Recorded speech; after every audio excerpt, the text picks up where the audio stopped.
No momento, o Brasil soma mais de 130 mil óbitos e mais de 4 milhões de casos confirmados de Covid-19. O país ainda vive uma crise política sem precedentes, catalisada por uma granada que detonará todo o Estado, ricocheteando seus estilhaços em toda a classe trabalhadora: a reforma administrativa. É nesse triste contexto que viveremos a semana do auditor fiscal. Contudo, nada disso nos apavora. Muito pelo contrário, é justamente neste dia, o qual homenageia nossa profissão, que deveremos nos unir para protagonizar as mudanças de valores, mentalidades e legislações necessárias a um mundo melhor e mais sustentável. É nossa hora, auditor fiscal. Fiquemos unidos contra o desmonte do Estado, por um caminho que nos leve à justiça tributária, à cidadania pela educação fiscal e ao equilíbrio social. Caro colegas, dia 21 de setembro comemoramos o Dia do Auditor Fiscal. Essa atividade que é tão importante e fundante do próprio Estado. Mas não há como fazermos uma análise descontextualizada do cenário que vivemos. O cenário da reforma administrativa, essa malfadada reforma que busca não uma melhoria da administração pública, e sim um encurtamento da ação do próprio Estado para não atendimento das necessidades da população.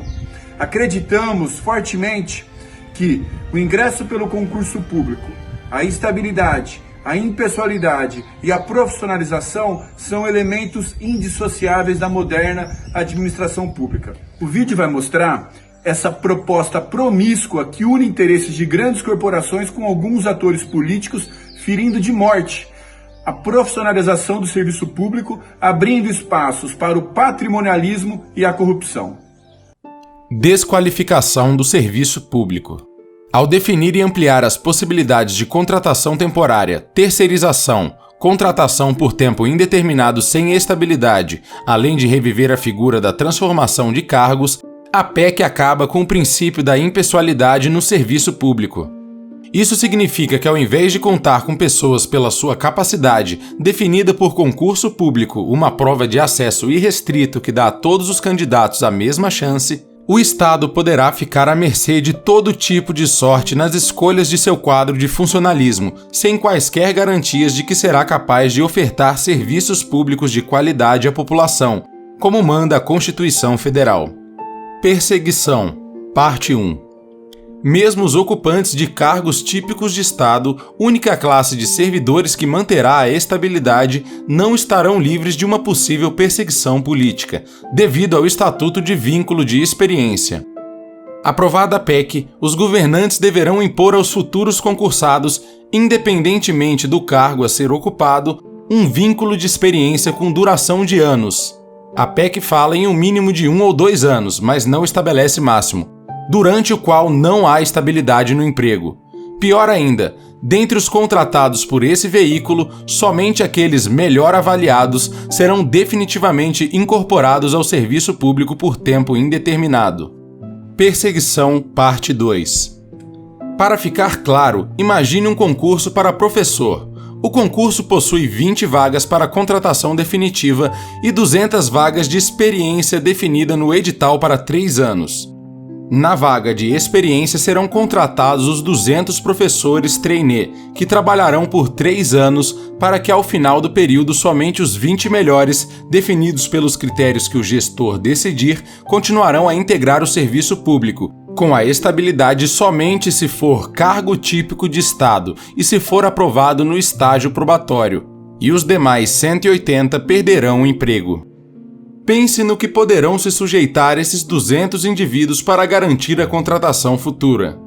Pense no poder que os gestores terão sobre essa escolha que afetará não só o indivíduo, mas todo o país.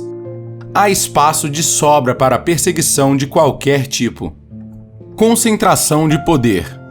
Com a alteração constitucional, o presidente pode dispor, por decreto, sobre organização e funcionamento da administração federal quando não implicar aumento de despesa nem criação ou extinção de órgãos. A prerrogativa excessivamente ampla coloca em enorme grau de insegurança todas as carreiras do serviço público, tornando-as reféns de uma gestão de pessoas sem compromisso ou sem visão de Estado. Privatizações. Alterar a Constituição, por sua vez, visa legitimar a criação de parcerias com empresas privadas, como as sociedades de propósitos específico, de modo a validar sua atuação sem sujeição a regras de fiscalização e controle, e quaisquer outras formas criativas de relacionamento com o setor privado que possam ser justificadas sob o prisma de favorecer a livre concorrência. Portanto, a medida cria mais restrições à atuação do Estado e subordina o serviço público ao livre mercado. Corrupção.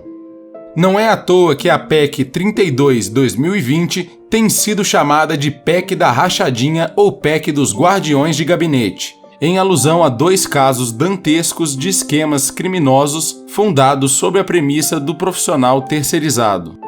Aliás, não nos faltam exemplos de como a terceirização abre a porta da corrupção. O fim do regime jurídico único e as demais alterações propostas pela reforma administrativa promovem uma verdadeira volta ao passado, em tempos onde o patrimonialismo e a corrupção reinavam soberanos. Inserindo todos os tópicos dentro de uma equação não fica difícil de entender. Com a reforma, teremos mais perseguições, corrupção e privatizações e menos qualidade, transparência, saúde, educação e segurança. Dessa forma, a pergunta final é: você quer um guardião de gabinete ou um guardião da população? Não seja conivente com essa tentativa de destruição do Estado, pois nós é que pagaremos essa conta. A única trilha que podemos seguir para sairmos da crise em que estamos é a que leva a maiores investimentos e a qualificação do serviço público. Defenda seus direitos, auditor, e junte-se à nossa mobilização virtual da Semana do Auditor Fiscal. Só juntos seremos capazes de continuar fazendo o que fazemos de melhor, trabalhar pelo futuro. Acompanhe nossas redes sociais. @FebraFit.